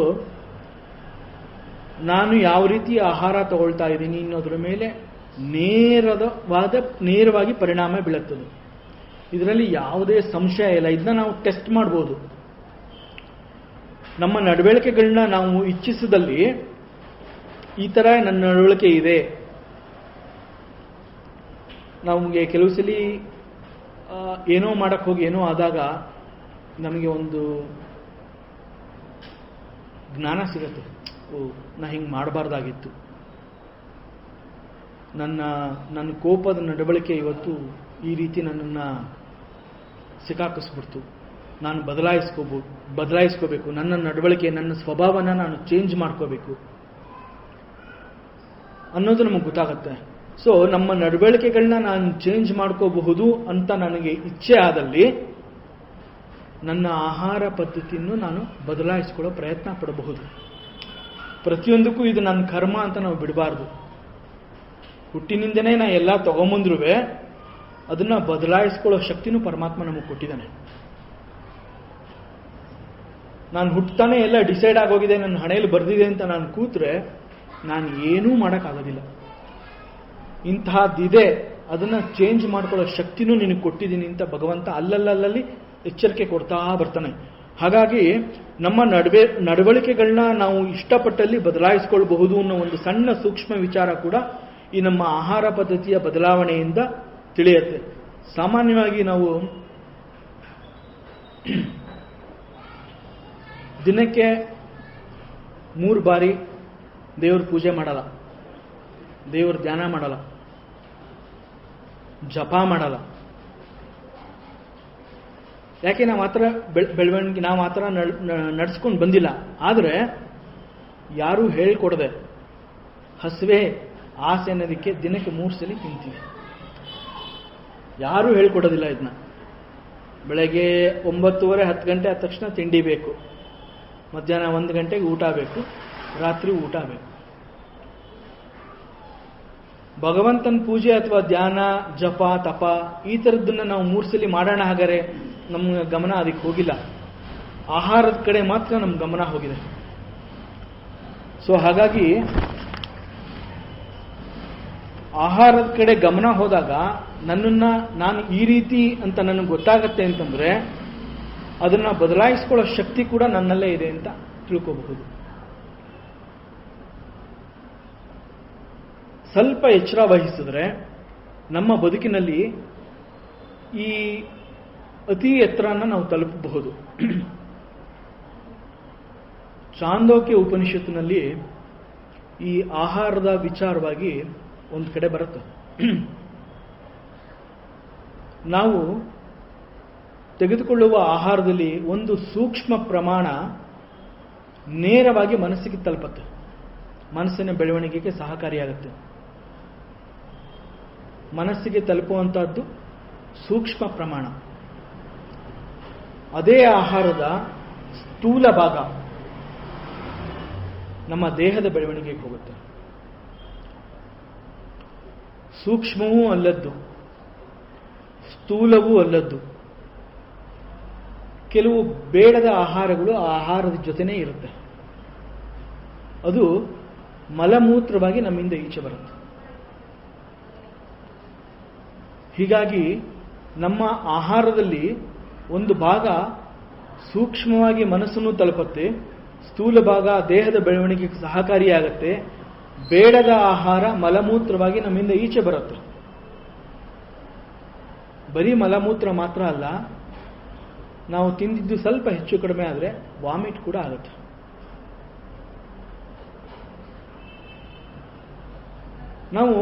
ನಾವು ತಗೊಳ್ಳೋ ಆಹಾರನ ಈ ರೀತಿ ನಾವು ಯಾವತ್ತೂ ಯೋಚನೆ ಮಾಡಿಲ್ಲ. ಹಸುವೆ ತಿನ್ನಬೇಕು, ಆಸೆ ಪಡ್ತೀವಿ, ಇಂಥದ್ದೇ ಬೇಕು ಅಂಥದ್ದೇ ಬೇಕು, ತಿನ್ಬಿಡ್ತೀವಿ. ಊಟ ಮಾಡೋ ಟೈಮಲ್ಲಿ, ಆಹಾರ ಸೇವನೆ ಮಾಡೋ ಟೈಮಲ್ಲಿ ನಮ್ಮ ಗಮನ ನಾವು ತಗೊಳ್ತಾ ಇರೋ ಆಹಾರದ ಮೇಲೆ ಒಂದು ಸ್ವಲ್ಪ ಎಚ್ಚರ ವಹಿಸಿದ್ರೆ ಆ ಆಹಾರದಿಂದ ನನಗೇನು ಸಿಗತ್ತೆ ಅನ್ನೋದು ಖಂಡಿತ ಗೊತ್ತಾಗುತ್ತೆ. ಮತ್ತು ಆಹಾರ ತಗೊಳ್ಳೋ ಟೈಮಲ್ಲಿ ನಾನು ಹೇಗಿರಬೇಕು, ನಾನು ಹೇಗಿದ್ರೆ ಯಾವ ಆಹಾರ ನನ್ನ ಮನಸ್ಸಿಗೆ ತಲುಪುತ್ತೆ, ಯಾವ ಆಹಾರ ನನ್ನ ದೇಹದ ಬೆಳವಣಿಗೆಗೆ ಹೋಗುತ್ತೆ, ಯಾವ ಆಹಾರ ನನಗೆ ಬೇಡವಾಗಿ ನನ್ನಿಂದ ಈಚೆನೂ ಬರುತ್ತೆ ಅನ್ನೋದು ಕೂಡ ನಮಗೆ ಗೊತ್ತಾಗುತ್ತೆ. ನೋಡಿ, ಮನುಷ್ಯನ ಆರೋಗ್ಯದಲ್ಲಿ ಏರುಪೇರಾದಾಗ ಡಾಕ್ಟರ್ಗಳು ಇರ್ತಾರೆ. ಆ ಡಾಕ್ಟರ್ ವ್ಯವಸ್ಥೆ ಮನುಷ್ಯರಿಗೆ ಮಾತ್ರ ಸಿಗೋ ಹಾಗಾಗಿದೆ ಪ್ರಪಂಚದಲ್ಲಿ. ಆದರೆ ಕಾಡಲ್ಲಿ ಪ್ರಾಣಿಗಳಿದೆ, ಪಕ್ಷಿಗಳಿವೆ, ಅವಕ್ಕೆ ಆರೋಗ್ಯ ಏರುಪೇರಾಗುತ್ತಲ್ಲ, ಎಲ್ಲಿ ಹೋಗುತ್ತೆ? ಇಲ್ಲಿ ಸಿಟಿನಲ್ಲಿ ಡಾಕ್ಟರ್ಗಳಿದ್ದಾರೆ, ಕಾಡಲ್ಲಿ ಎಲ್ಲಿದೆ? ಅವುಗಳಿಗೂ ಕೂಡ ಅವುಗಳು ತಿಂದ ಆಹಾರದಲ್ಲಿ ಸ್ವಲ್ಪ ವ್ಯತ್ಯಾಸ ಆದರೆ ನಾವು ನೋಡಿರ್ಬೋದು. ಕೆಲವು ನಾಯಿಗಳು ಅವು ತಿಂದ ಆಹಾರ ಅವಕ್ಕೆ ಸರಿ ಹೋಗಲಿಲ್ಲ ಅಂತಾಗ ನಾವು ಎಷ್ಟು ತಟ್ಟೆ ಮುಂದೆ ಇಟ್ಟರು ತಿನ್ನೋದಿಲ್ಲ. ಒಂದು ಸ್ವಲ್ಪ ಹುಲ್ಲು ತಿಂದು ವಾಮಿಟ್ ಮಾಡಿಕೊಂಡು 2 ದಿನ ಉಪವಾಸ ಇದ್ದು ಆಮೇಲೆ ಅದು ಸ್ಥಿರತೆ ಕಾಪಾಡಿಕೊಂಡು ವಾಪಸ್ ಬರುತ್ತೆ. ಪ್ರಾಣಿಗಳು ಮಾಡ್ಕೊಳ್ಳುತ್ತೆ. ಆಹಾರದ ವಿಚಾರದಲ್ಲಿ, ಆಹಾರದ ಪದ್ಧತಿನಲ್ಲಿ ಪ್ರಾಣಿಗಳು ಗಮನ ಕೊಡುತ್ತೆ. ಆದರೆ ದುರಾದೃಷ್ಟವಶಾತ್ ನಾವು ಕೊಡ್ತಾ ಇಲ್ಲ. ನಾವು ನೋಡ್ತೀವಿ, ಪಾನಿಪುರಿ ನೋಡ್ತೀವಿ, ಚುರುಮುರಿ ನೋಡ್ತೀವಿ, ಬೆಣ್ಣೆ ಮಸಾಲೆ ನೋಡ್ತೀವಿ, ಆಸೆ ಪಡ್ತೀವಿ. ನಾವು ಏನೇ ಆಹಾರ ತಗೊಂಡ್ರು ಯಾವ ಪ್ರಮಾಣದಲ್ಲಿ ತಗೋಬೇಕು, ಹೇಗೆ ತಗೋಬೇಕು, ಎಷ್ಟು ಶಿಸ್ತುಬದ್ಧವಾಗಿ ತಗೋಬೇಕು ಅಂತಂದ್ರೆ ನಾವು ತಗೊಂಡ ಆಹಾರ ಸಂಪೂರ್ಣವಾಗಿ ನಮ್ಮ ಬೆಳವಣಿಗೆಗೆ ಸಹಕಾರಿಯಾಗುತ್ತೆ. ಡೌಟೇ ಇಲ್ಲ. ನನ್ನ ಮುಂದೆ ಆಹಾರ ತಟ್ಟೆ ಬಂದ ತಕ್ಷಣ ಇದು ಪರಮಾತ್ಮನ ಪ್ರಸಾದ ಅನ್ನೋದು ಫಸ್ಟ್ ಗಮನಕ್ಕೆ ಬರಬೇಕು. ಪರಮಾತ್ಮ ಪ್ರಸಾದ ಕಳಿಸಿದ್ದಾನೆ, ಸ್ವೀಕಾರ ಮಾಡೋದಷ್ಟೇ ನನ್ನದು. ಆಹಾರ ತಗೊಳ್ಳೋ ಟೈಮಲ್ಲಿ ಮನಸ್ಸಿನಲ್ಲಿ ಬೇರೆ ಯಾವ ಯೋಚನೆನೂ ಇರಬಾರದು. ನಾವು ಮನೇಲಿ ಹೇಳ್ತೀವಿ ಟಿವಿ ನೋಡ್ತಾ ತಿನ್ಬೇಡ ಅಂತ ಮಕ್ಕಳು ಹೇಳ್ತೀವಿ. ಆದರೆ ಇವತ್ತಿನ ದಿವಸ ಎಲ್ಲರೂ ಟಿವಿ ಮುಂದೆನೇ ಕೂತಿರ್ತೀವಿ. ಆಮೇಲೆ ಕೆಲವ್ರನ್ನ ನೋಡ್ಬೋದು, ಊಟ ಮಾಡ್ಬೇಕಾದ್ರೆ ಮಾತು ಕೂಡ ಆಡೋದಿಲ್ಲ. ಯಾಕೆ ಅಂತಂದ್ರೆ ಮಾತಿಗೆ ಮಾತು ಬೆಳೆದಾಗ ನಮ್ಮಿಬ್ಬರು ವಿಚಾರ ಅಲ್ಲದೆ ಬೇರೆ ಯಾವುದೋ ವಿಚಾರನ ತಗೊಂಡ್ಬಂದಿರ್ತೀವಿ. ಬೇರೆ ಯಾವುದೋ ವಿಚಾರ ಸ್ವಾರಸ್ಯವಾಗಿರುತ್ತೆ. ಊಟ ಎಷ್ಟು ತಿಂತಿದ್ದೀನಿ, ಏನು ತಿಂತೀನಿ ಗಮನ ಹೋಗೋದಿಲ್ಲ. 4-5 ಬೋಂಡ ಜಾಸ್ತಿ ಆದಾಗ ವಾಮಿಟ್ ಆಗುತ್ತೆ. ಆಹಾರ ತಗೊಳ್ಳೋ ಟೈಮಲ್ಲಿ ಇದು ಪರಮಾತ್ಮನ ಪ್ರಸಾದ ತಗೊಳ್ಬೇಕಾದ್ರೆ ಮನಸ್ಸು ಶಾಂತವಾಗಿರಬೇಕು. ಮನಸ್ಸು ಶಾಂತವಾಗಿದ್ದು ಬೇರೆ ಯಾವ ವಿಚಾರಗಳಿಗೆ ಗಮನ ಕೊಡದೆ ತಗೊಳ್ಳುವಂಥ ಆಹಾರ ಶುದ್ಧವಾಗಿ, ನೇರವಾಗಿ ಮನಸ್ಸಿಗೆ ಹೇಗೆ ಹೋಗಬೇಕು, ದೇಹದ ಬೆಳವಣಿಗೆಗೆ ಹೇಗೆ ಹೋಗಬೇಕು, ಬೇಡವಾದದ್ದು ಎಲ್ಲಿ ಹೋಗಬೇಕು, ಅದು ಪ್ರಕೃತಿ ತಾನೇ ಮಾಡಿಬಿಡುತ್ತೆ. ನಾವು ಏನು ಎಕ್ಸ್ಟ್ರಾ ನಾವೆಲ್ಲೂ ಹೋಗಬೇಕಾಗಿಲ್ಲ. ಅದರಿಂದ ಆಹಾರ ಪದ್ಧತಿ ಬಗ್ಗೆ ತುಂಬ ಗಮನ ಕೊಡಬೇಕು.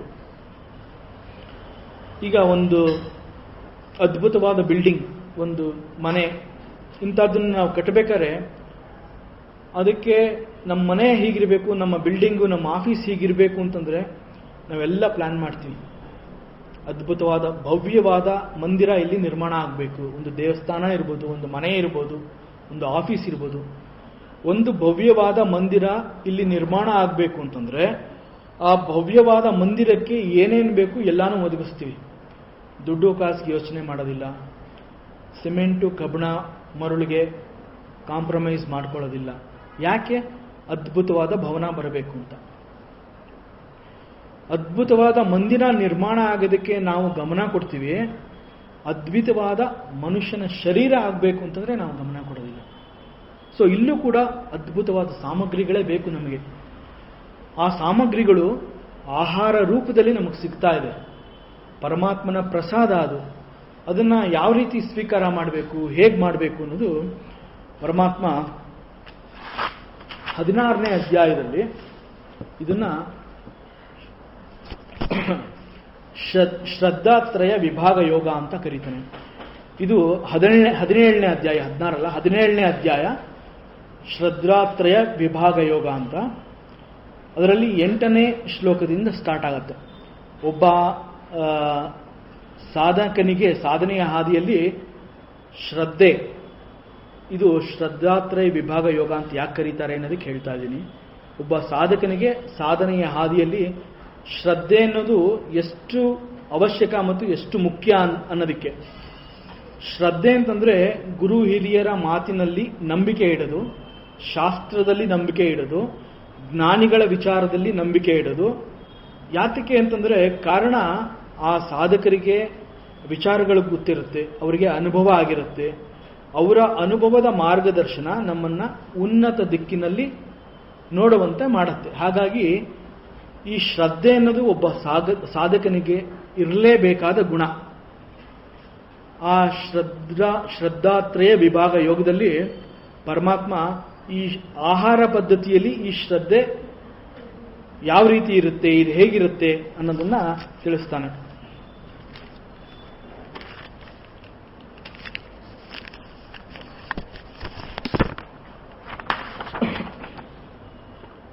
ಶ್ಲೋಕ 8 ಶ್ರದ್ಧಾತ್ರಯ ವಿಭಾಗ ಯೋಗ.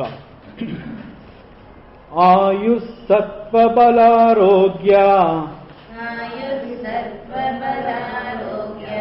ಸುಖಪ್ರೀತಿವಿವರ್ಧನಾಃ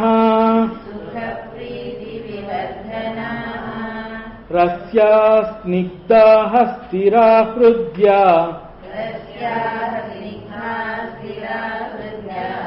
ಆಹಾರಃ ಸಾತ್ವಿಕಪ್ರಿಯಾಃ.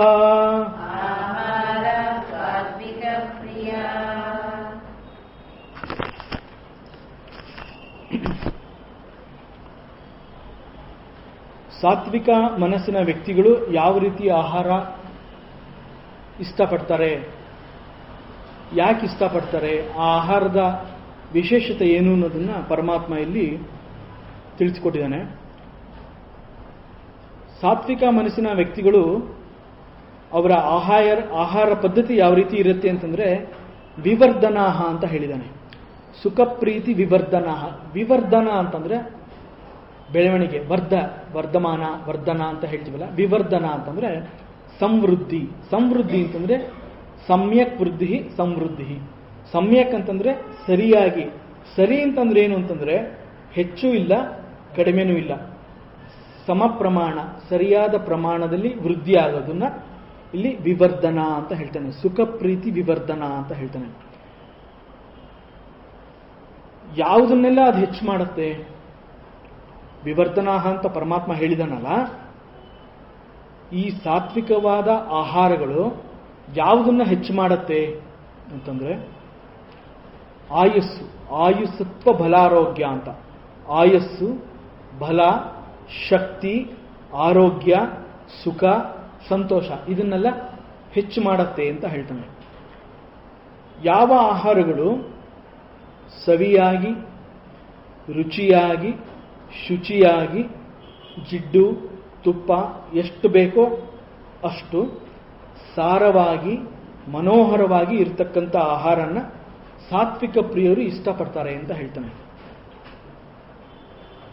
ಹಾಗಂದ ಮಾತ್ರಕ್ಕೆ ಇಂಥ ಆಹಾರಗಳನ್ನ ಸೇವಿಸಿದ ತಕ್ಷಣ ಸಾತ್ವಿಕರಾಗ್ತಾರಾ, ಅಥವಾ ಸಾತ್ವಿಕರು ಇಂಥ ಆಹಾರ ಮಾತ್ರ ತಿಂತಾರಾ ಅನ್ನೋದು ಒಂದು ಸಂಶಯ ನಮಗೆ ಬರುತ್ತೆ.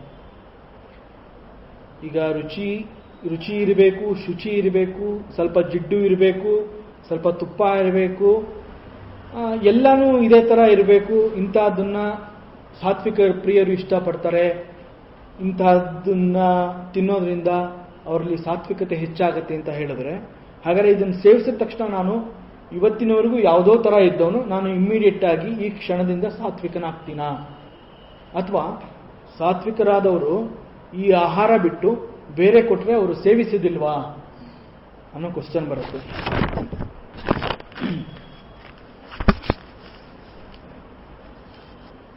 ಅಂದ್ರೆ ಸಾತ್ವಿಕರು ಈ ರೀತಿಯ ಆಹಾರನ ಮಾತ್ರ ಸೇವಿಸ್ತಾರೆ ಅಂತ ಅರ್ಥ ಅಲ್ಲ. ಸಾಮಾನ್ಯವಾಗಿ ಈ ರೀತಿಯ ಆಹಾರ ಪದ್ಧತಿಗಳು ಸಾತ್ವಿಕರಿಗೆ ಹತ್ತಿರವಾಗಿರುತ್ತೆ. ಜನರಲ್ ಆಗಿ ಅದನ್ನ ಇಷ್ಟಪಡ್ತಾರೆ. ಒಬ್ಬ ಮನುಷ್ಯ ಬದಲಾವಣೆಯನ್ನ ಇಷ್ಟಪಟ್ಟಲ್ಲಿ, ಈಗ ಇದಕ್ಕೆ ಮುಂಚೆ ಇದೇ ವಿಚಾರ ಮಾತಾಡಿದ್ವಿ, ಒಬ್ಬ ಮನುಷ್ಯ ತನ್ನಲ್ಲಿ ಬದಲಾವಣೆ ಬೇಕು ಅಂತಂದ್ರೆ ತನ್ನ ಆಹಾರ ಪದ್ಧತಿನಲ್ಲಿ ಬದಲಾವಣೆಯನ್ನ ನೋಡ್ಕೋಬೇಕಾಗತ್ತೆ ಅಂತ. ಹೀಗೆ ನನ್ನಲ್ಲಿ ಇಂತಹ ಬದಲಾವಣೆ ಬೇಕು ಅಂತಂದ್ರೆ ನಾನು ನಿಧಾನವಾಗಿ ನನ್ನ ಈಗಿನ ಆಹಾರ ಪದ್ಧತಿಯಿಂದ ಈ ಆಹಾರ ಪದ್ಧತಿಗೆ ಬಂದ್ರೆ ನಿಧಾನವಾಗಿ, ಕ್ರಮವಾಗಿ, ದಿನೇ ದಿನೇ ಇದು ಯಾವ ರೀತಿ ನನ್ನನ್ನು ಮಾರ್ಪಾಡು ಮಾಡುತ್ತೆ ಅಂತ ಹೇಳ್ತಾನೆ. ನಾವು ತಿನ್ನೋ ಆಹಾರ ನಮ್ಮ ಮನಸ್ಸಿನ ಮೇಲೆ ನೇರವಾದ ಪರಿಣಾಮ ಬೀಳುತ್ತೆ. ಸ್ಥೂಲ ಭಾಗ ದೇಹದ ಬೆಳವಣಿಗೆ ಹೋಗುತ್ತೆ, ಬೇಡದ್ದು ಮಲಮೂತ್ರವಾಗಿ ಈಚೆ ಬರುತ್ತೆ, ಹೊಟ್ಟೆಯಿಂದ ಖಾಲಿಯಾಗತ್ತೆ ಅಂತ ತಿಳ್ಕೊಂಡ್ವಿ. ಮನಸ್ಸು ಮತ್ತು ಆಹಾರಕ್ಕೆ ಎಷ್ಟು ಒಂದು ಹೆಚ್ಚಿನ ಸಂಪರ್ಕ ಇದೆ ಅನ್ನೋದಕ್ಕೆ ಈಗ ಕೆಲವು ಸಂಶೋಧನೆಗಳು ಕೂಡ ನಡೆದಿದೆ. ದನದ ಕೊಟ್ಟಿಗೆಗಳಿಗೆ ಹಾಲು ಕರೆಯೋ ಟೈಮಲ್ಲಿ ಸಂಗೀತ, ಕೊಳಲು, ಫ್ಲೂಟ್ ಈ ಥರದ್ದು ಹಾಕಿದಾಗ ಅವರು ಹೆಚ್ಚು ಹಾಲು ಬರೋದನ್ನ ನೋಡಿದ್ದಾರೆ, ಅನುಭವಿಸಿದ್ದಾರೆ. ಸಾಮಾನ್ಯವಾಗಿ ಅದು ಎಷ್ಟು ಕೊಡ್ತಾ ಇತ್ತು ಆ ಪ್ರಮಾಣಕ್ಕಿಂತ ಹೆಚ್ಚಿನ ಭಾಗ ಕೊಡ್ತಾರೆ. ಸಿಗತ್ತೆ, ಆ ಹಾಲು ಸಿಗತ್ತೆ. ಮತ್ತೆ ಇನ್ನು ಕೆಲವರು ಇನ್ನೂ ಬೇರೆ ರೀತಿಯ ಪ್ರಯೋಗಗಳನ್ನು ಮಾಡಿದ್ದಾರೆ. ನಮ್ಮ ಮಿಲಿಟರಿಗಳಲ್ಲಿ, ಆರ್ಮಿನಲ್ಲಿ ಸೈನಿಕರು ಯುದ್ಧಕ್ಕೆ ತಯಾರಿ ಮಾಡಿಕೊಳ್ಳೋ ಟೈಮಲ್ಲಿ ಅವರಲ್ಲಿ ಭಯ ಅನ್ನೋದು ಬರಬಾರ್ದು, ಮೋಹಕ್ಕೆ ಅವ್ರು ಬರಬಾರ್ದು, ಎಲ್ಲದಕ್ಕೂ ರೆಡಿ ಇರಬೇಕು. ಅಂಥ ಟೈಮಲ್ಲಿ ಅವರು ವಿಶೇಷವಾದ ಹಾಲನ್ನ ಕೊಡ್ತಾರೆ. ಇದು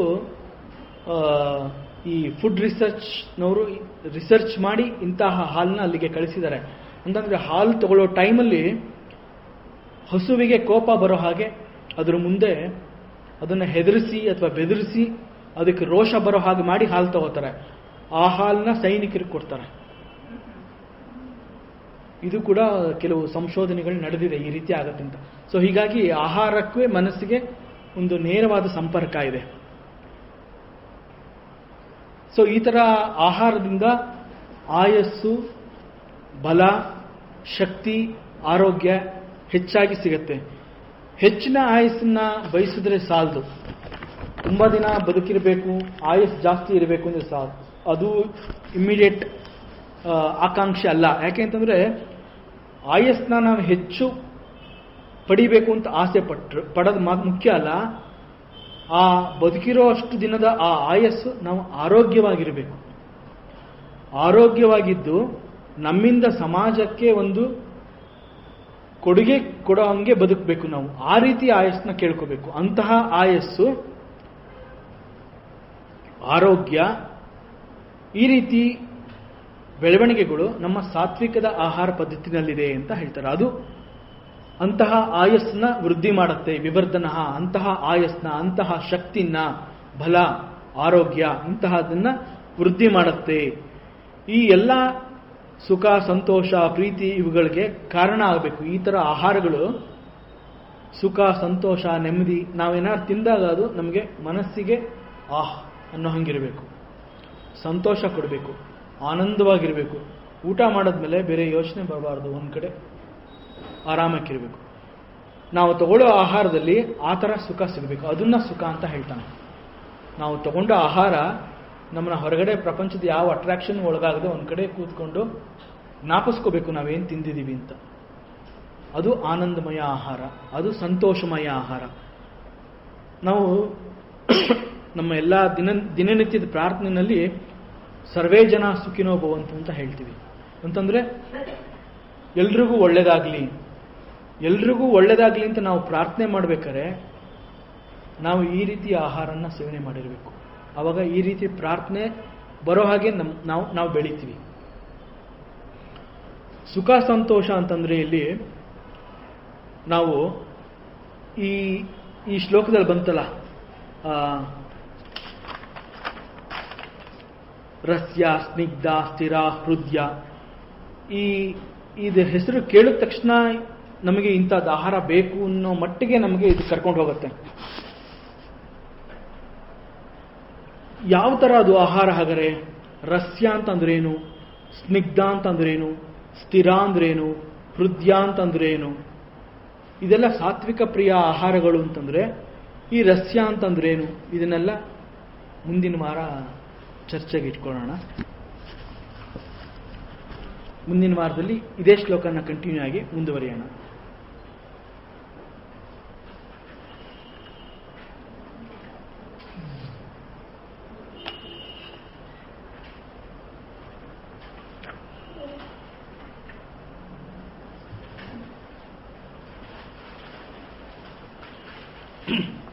ರಾಧೆ ರಾಧೆ ರಾಧೆ ರಾಧೆ ಗೋವಿಂದ,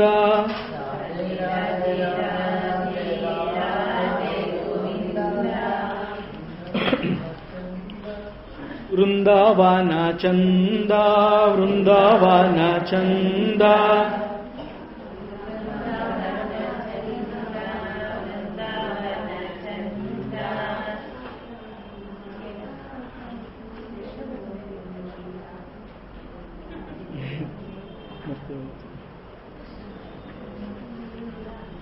ರಾಧೆ ರಾಧೆ ರಾಧೆ ರಾಧೆ ಗೋವಿಂದ, ವೃಂದಾವನ ಚಂದ ವೃಂದಾವನ ಚಂದ ಅನಾಥನಾಥ ದೀನ ಬಂಧು ರಾಧೆ ಗೋವಿಂದ ರಾಧೆ ಗೋವಿಂದ. ಓಂ ಪೂರ್ಣಮದಃ ಪೂರ್ಣಮಿದಂ ಪೂರ್ಣಾತ್ ಪೂರ್ಣಮುದಚ್ಯತೆ ಪೂರ್ಣಸ್ಯ ಪೂರ್ಣಮಾದಾಯ ಪೂರ್ಣಮೇವಾವಶಿಷ್ಯತೆ. ಓಂ ಶಾಂತಿ ಶಾಂತಿ ಶಾಂತಿ. ಶ್ರೀಕೃಷ್ಣಾರ್ಪಣಮಸ್ತು. ಇದೆ ಅದು ನಾನು ನೋಡ್ಕೊಂಡಿಲ್ಲ ಇವತ್ತು.